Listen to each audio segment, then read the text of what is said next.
Hi friends, welcome back to my YouTube channel. First time ಯಾರ್ಯಾರು ನನ್ನ ಚಾನಲ್ನ ನೋಡ್ತಾ ಇದ್ದೀರಾ, ಪ್ಲೀಸ್ ಸಬ್ಸ್ಕ್ರೈಬ್ ಮಾಡಿ, ಶೇರ್ ಮಾಡಿ, ಕಮೆಂಟ್ ಮಾಡಿ. ನಿಮ್ಮ ಮಗುಗೆ ಒಂದೇ ಥರ ಮೊಸರನ್ನ ತಿನ್ನಿಸಿ ಬೋರ್ ಆಗಿದ್ರೆ ಇದನ್ನೊಮ್ಮೆ ಟ್ರೈ ಮಾಡಿ. ಯಾವ ಥರ ಇರುತ್ತೆ ಅಂತ ಕಮೆಂಟ್ ಮಾಡಿ.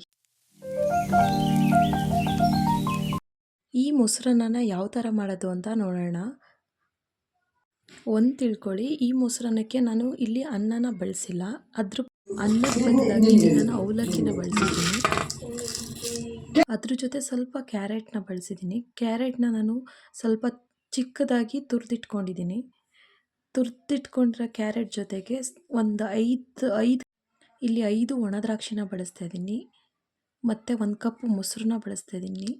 ತುಂಬ ಹಿಂದಿನ ಕಾಲದವ್ರು ಹೇಳ್ತಾರೆ ಮೊಸರನ್ನ ಕೊಡಬಾರ್ದು ಮಕ್ಕಳಿಗೆ ಅಂತ ವರ್ಷ ಕಳೆಯೋ ತನಕ. ಬಟ್ ನಮ್ಮ ಪಾಪುಗೆ ನಾನು 8 ಮಂತ್ಸಿಂದಲೇ ಮೊಸರನ್ನ ಅಭ್ಯಾಸ ಮಾಡಿಸಿದ್ದೀನಿ. ಮಕ್ಕಳು ಡೈಜೆಷನ್ಗೆ ಮೊಸರು ತುಂಬ ಹೆಲ್ಪ್ ಮಾಡುತ್ತೆ. ಅದು ಬ್ಯಾಕ್ಟೀರಿಯಲ್ ಗುಣ ಇರೋದ್ರಿಂದ ಯಾವುದೇ ಥರ ಸೈಡ್ ಎಫೆಕ್ಟ್ ಇರೋದಿಲ್ಲ. ಮಕ್ಕಳಿಗೆ ಮೊಸರನ್ನ 1 ಟೈಮ್ ಕೊಡೋದ್ರಿಂದ ತುಂಬ ಹೆಲ್ಪ್ ಆಗುತ್ತೆ. ಈಗ ನೋಡೋಣ ಮೊಸರು ಯಾವ ಥರ ಯೂಸ್ ಮಾಡ್ತೀನಿ ಅಂತ. 1 ಕಪ್ ಅವಲಕ್ಕಿನ ನಾನು ಮೊಸರಲ್ಲಿ ನೆನೆಸಿಡ್ತಾ ಇದ್ದೀನಿ.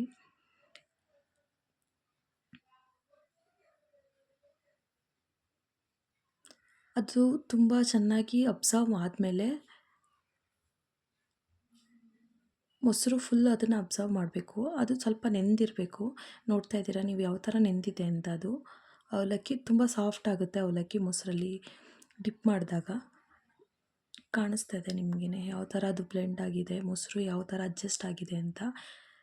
ನೆಕ್ಸ್ಟಿಗೆ ಸ್ವಲ್ಪ ಒಗ್ಗರಣೆ ಮಾಡ್ಕೊಳ್ಳೋಣ. ಅದಕ್ಕೆ ಒಂದು ಪ್ಯಾನ್ ಸ್ವಲ್ಪ ಕಾದ ನಂತರ ಅದಕ್ಕೆ ಸ್ವಲ್ಪ ಸಾಸಿವೆ ಆ್ಯಡ್ ಮಾಡಬೇಕು.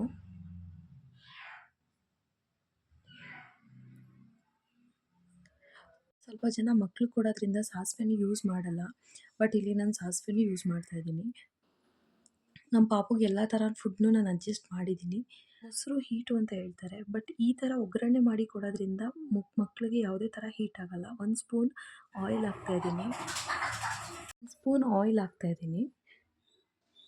1 ಇಯರ್ ಮಕ್ಕಳಿಗೆ ಮೊಸರು ಕೊಡೋದ್ರಿಂದ ಹೀಟ್ ಆಗುತ್ತೆ ಅಥವಾ ಕೋಲ್ಡ್ ಆಗುತ್ತೆ ಅಂತ ಎಲ್ಲ ಪೇರೆಂಟ್ಸು ಭಯಪಡ್ತಾರೆ.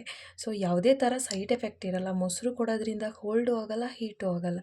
ಸೊ ಮೊಸರು ಯಾವ ಥರ ಕೊಡಬೇಕು ಅನ್ನೋದನ್ನ ನಾವು ತಿಳ್ಕೊಬೇಕು.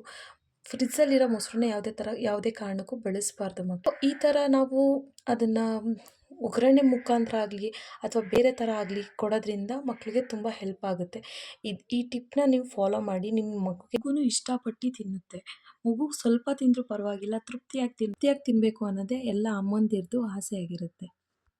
ಇದಕ್ಕೆ ನಾನು ಮೊದಲೇ ತುರಿದಿಟ್ಟಿರೋ ಅಂಥ ಕ್ಯಾರೆಟ್ನ ಆ್ಯಡ್ ಮಾಡ್ತಾಯಿದ್ದೀನಿ. ನೀವು ನೋಡ್ತಾ ಇದ್ದೀರಾ ಇಲ್ಲಿ. ನಾವು ಆಯಿಲಿಗೆ ಹಾಕೋದ್ರಿಂದ ಅದ್ರದ್ದು ಹಸಿ ಸ್ಮೆಲ್ಲು ಹೋಗುತ್ತೆ. ಅದು ಸ್ವಲ್ಪ ಫ್ರೈ ಆಗುತ್ತೆ. ಸ್ವಲ್ಪ ಫ್ರೈ ಆದ ನಂತರ ಬೇರೆ ಟೇಸ್ಟೇ ಇರುತ್ತೆ. ನೀವು ನೋಡ್ತಾ ಇದ್ದೀರಾ ಅದು ಫ್ರೈ ಆಗ್ತಿದೆ. ನೀರಿನಂಶ ಎಲ್ಲ ಕಮ್ಮಿ ಆಗುತ್ತೆ. ಡೈರೆಕ್ಟ್ ಮೊಸರು ಕೊಡೋದ್ರಿಂದ ಮಕ್ಕಳಿಗೆ ಯಾವುದೇ ಥರ ತೊಂದರೆ ಆಗುತ್ತೆ ಅಂತ ಭಯ ಪಡೋದಾದರೆ, ಈ ಥರ ಒಗ್ಗರಣೆ ಮೊಸರು ಕೊಡೋದ್ರಿಂದ ಮಕ್ಕಳಿಗೆ ಯಾವುದೇ ಥರ ತೊಂದರೆನೂ ಆಗೋಲ್ಲ, ಯಾವುದೇ ಥರ ಶೀತ ಆಗೋಲ್ಲ. ಒಂದು 5 ಒಣ ದ್ರಾಕ್ಷಿನ ಆ್ಯಡ್ ಮಾಡ್ತಾಯಿದ್ದೀನಿ. ಒಣ ದ್ರಾಕ್ಷಿ ಹಾಕೋದ್ರಿಂದ ಒಣ ದ್ರಾಕ್ಷಿನ ಬೇಕಾದ್ರೆ ನೀವು ಆಪ್ಷನಲ್ ಆಗಿ ಇಟ್ಕೋಬೋದು. ಒಣ ದ್ರಾಕ್ಷಿ ಕೊಡೋದ್ರಿಂದ ಮಕ್ಕಳು ವೆಯ್ಟು ಸಹ ಗೇನ್ ಆಗುತ್ತೆ. ಸೊ ಒಣ ದ್ರಾಕ್ಷಿ ತುಂಬ ಹೆಲ್ಪ್ ಆಗುತ್ತೆ ಗೇನ್ಗೆ. ಒಣ ದ್ರಾಕ್ಷಿ ಹಾಕಿದ ನಂತರ ಸಾಲ್ಟ್ ಹಾಕ್ತಾಯಿದ್ದೀನಿ. ನಾನು ಸ್ವಲ್ಪ ಸಾಲ್ಟ್ ಹಾಕ್ತಾಯಿದ್ದೀನಿ.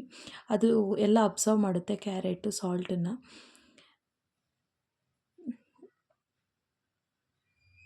ನೋಡ್ತಾ ಇದ್ದೀರಾ ಈಗ ಇದು ಒಗ್ಗರಣೆ ರೆಡಿಯಾಗಿದೆ. ಈಗ ಮೊಸರಲ್ಲಿ ಅವಲಕ್ಕಿ ಮೆತ್ತಗಾಗಿರುತ್ತೆ. ಈ ಒಗ್ಗರಣೆನ ಮೊಸರು ಮತ್ತು ಅವಲಕ್ಕಿಗೆ ಆ್ಯಡ್ ಮಾಡ್ಕೋಬೇಕು.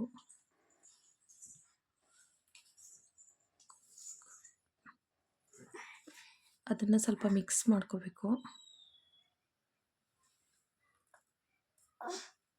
ಈಗ ಒಗ್ಗರಣೆ ಮೊಸರನ್ನ ರೆಡಿಯಾಗಿದೆ. ಸೊ ಅದು ಕಲರ್ ಕೂಡ ಚೇಂಜ್ ಆಗಿದೆ. ಕ್ಯಾರೆಟ್ ಹಾಕಿರೋದ್ರಿಂದ ಅದ್ರದ್ದು ಸ್ವಲ್ಪ ಪಿಂಕಿಶ್ ಬಂದಿದೆ. ಈಗ ಚುಟ್ಕಿಗೆ ತಿನ್ನಿಸ್ತೀನಿ. ಯಾವ ಥರ ರಿಯಾಕ್ಟ್ ಮಾಡ್ತಾಳೆ ನೋಡೋಣ, ಯಾವ ಥರ ಟೇಸ್ಟ್ ಮಾಡ್ತಾಳೆ ನೋಡೋಣ.